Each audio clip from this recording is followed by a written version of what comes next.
gums at each other any chance they get. The fight clock is brought to you by Modelo.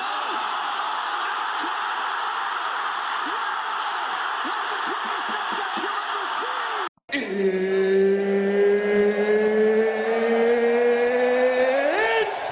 time for you to sit back, relax, and listen to a complete and fucking utter armchair expert give his completely and utterly useless opinions on the one hell of an amazing sport that is MMA.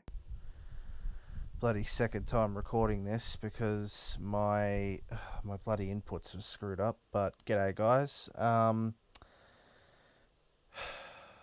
just going to cut to the chase with this one because I literally recorded the whole entire podcast only to find out that it was using my computer mic, so it sounded dreadful. But yes, UFC 285, the return of none other than the GOAT of the heavyweight division, Jon Bones Jones. Let's get into it.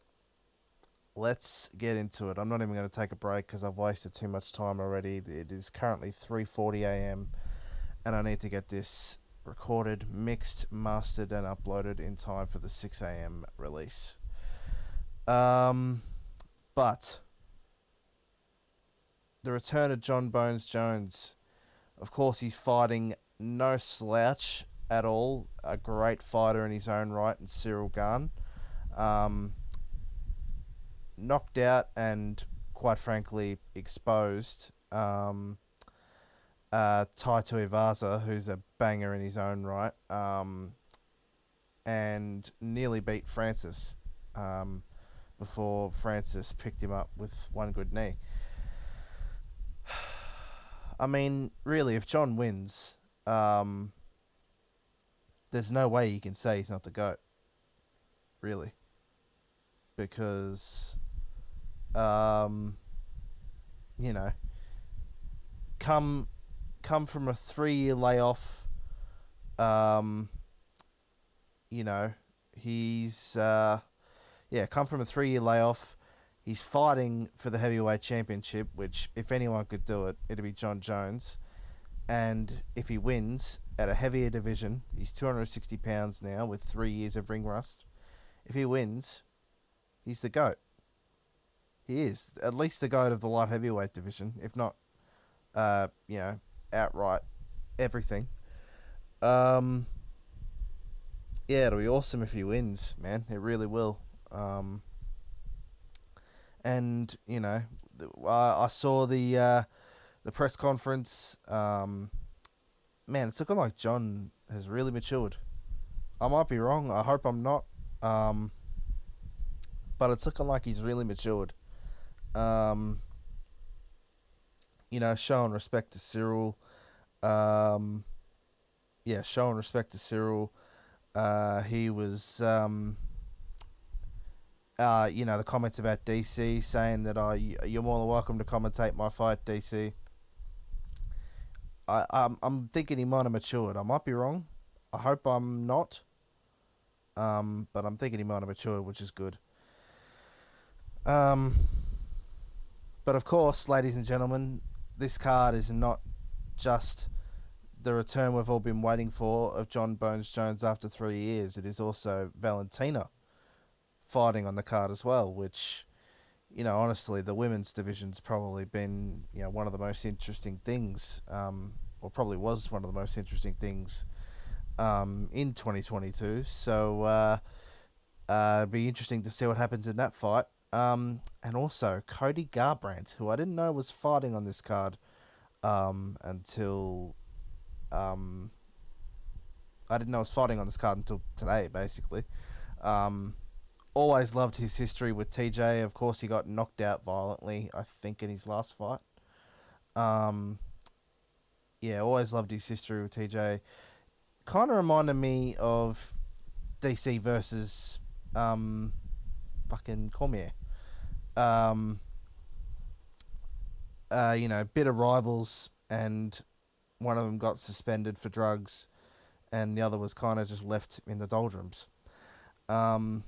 So it'll be good to see Cody fighting.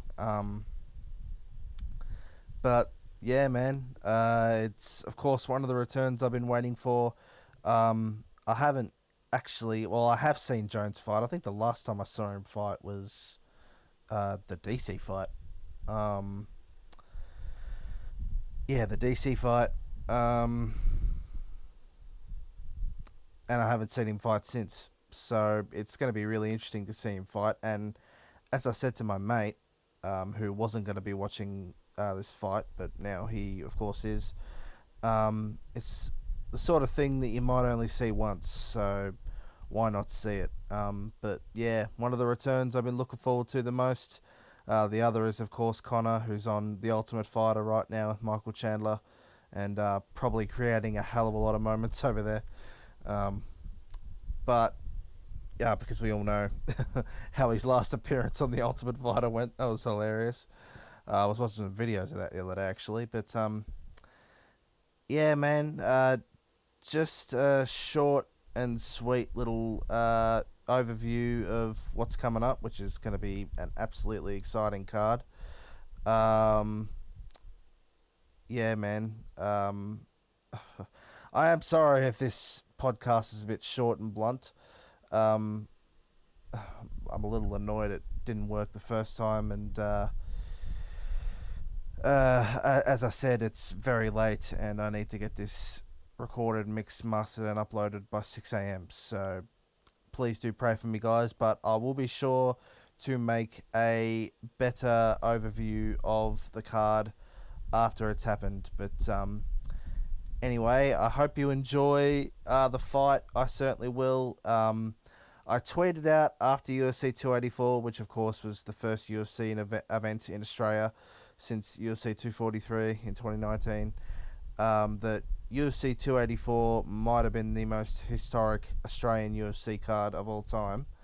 With all that happened. And honestly, UFC 285 might just be one of the most historic cards of all time, and there's a lot of those, especially if John wins. So yeah, guys, I hope yous can all watch, and I hope yous enjoy watching it. But yeah, I'm going to get this mixed, mastered, and uploaded, go watch the fight, and enjoy myself, as I hope you all do. But yeah, till the next podcast, guys. Catch ya.